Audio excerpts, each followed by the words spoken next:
This is the story of Snow White. You can read along with me in your book. You will know it is time to turn the page when you hear the chimes ring like this. Let's begin now. Once upon a time, long, long ago, a lovely queen sat by her window sewing. As she worked, she thought, if only I had a little daughter, how happy I would be. Dreaming, she pricked her finger with her needle. 3 drops of blood fell on the snow-white linen.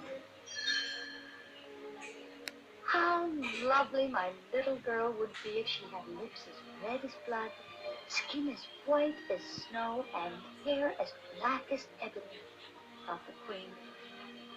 Some time later, a little daughter was born to the queen, and she was just as beautiful as the queen had hoped she might be. The happy mother decided to call her baby Snow White. But the queen was very ill, and when Snow White was still a little girl, her mother died. Snow White's father, the king, was broken-hearted. For many years he was sad and lonely. But at last, the lonely king married again, and there was great rejoicing in the land. His new queen was very beautiful to look upon, but alas, her heart was cold and cruel. The queen was vain, too. She would spend hours dressing herself in fine clothes and brushing her black hair. Then she would stand by the mirror and admire herself. She was so vain that she wanted to be the most beautiful woman in the kingdom. Now the queen's most prized possession was a magic mirror.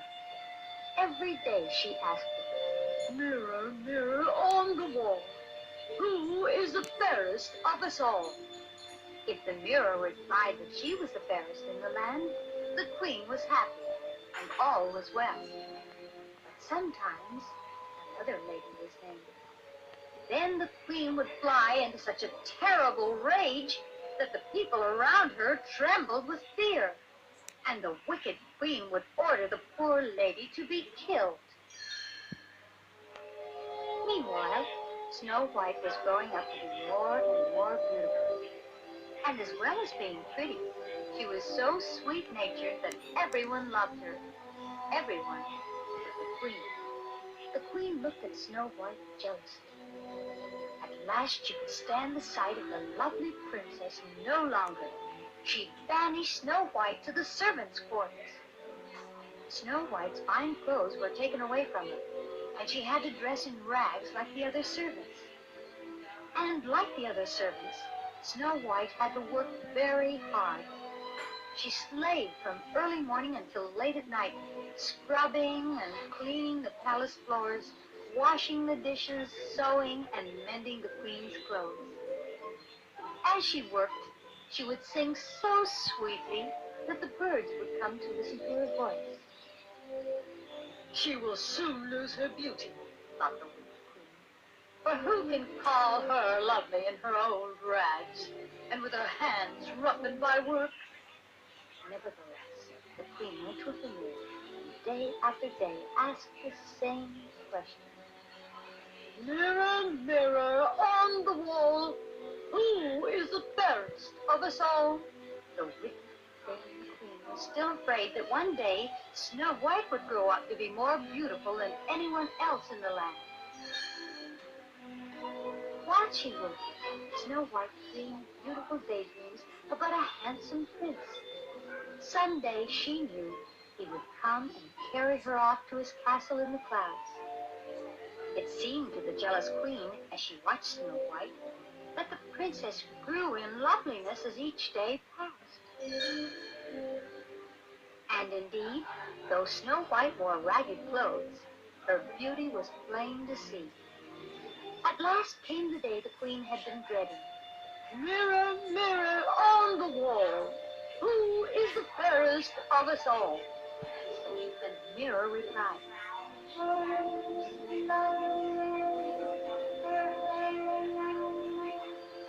"Her skin like snow,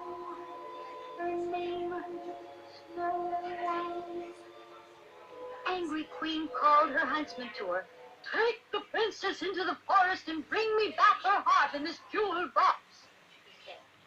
The huntsman bowed his head in grief. He had no choice but to obey the queen's command. Off into the forest went Snow White and the huntsman next day. The princess, not knowing what was in store for her, skipped along beside the huntsman, now stopping to pick fire, now singing a happy tune. At last the huntsman, heartbroken, fell to his knees beside the princess. "I cannot kill you, princess," he said, "even though it is the queen's command. Run into the forest and hide and never return to the castle." Alone in the forest, Snow White wept with fright. But she was not really alone, she found. All the little woodland animals were her friends, and, chirping and chattering happily, they led her to a new home. It was a sweet little, tiny little house in the woods the animals showed Snow White. But no one was home, and when she looked in the window, my, what an untidy sight met her eye. The sink was piled with unwashed dishes, and everything was thickly blanketed with dust. "Maybe the children who live here need someone to keep house for them," said Snow White. "Let's clean their house." So in they went, and with the help of her new forest friends, Snow White soon had that little house spick and span.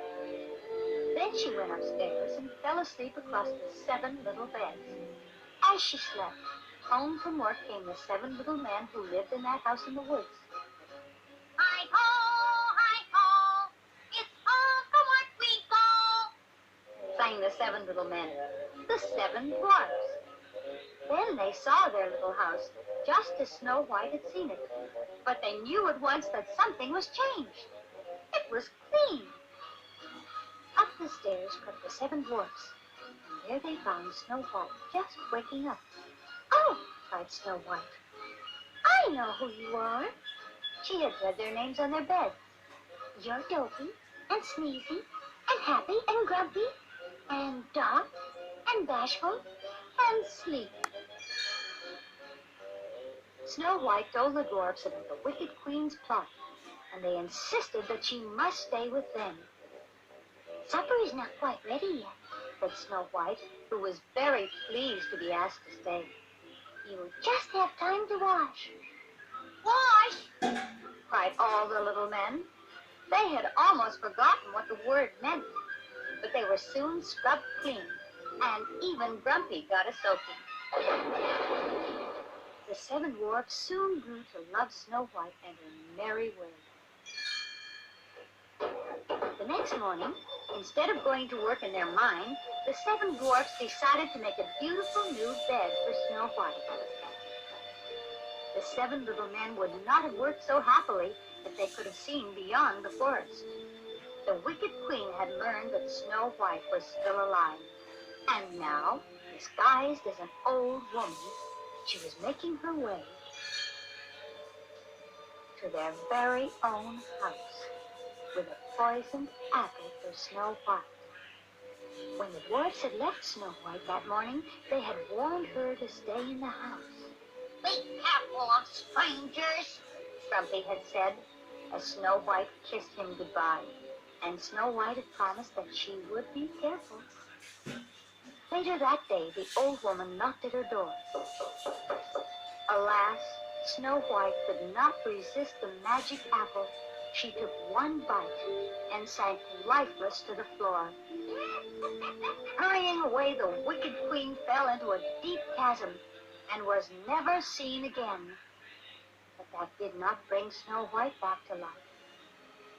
The sorrowing dwarfs laid her on a bed of gold and crystal and kept watch over her night and day.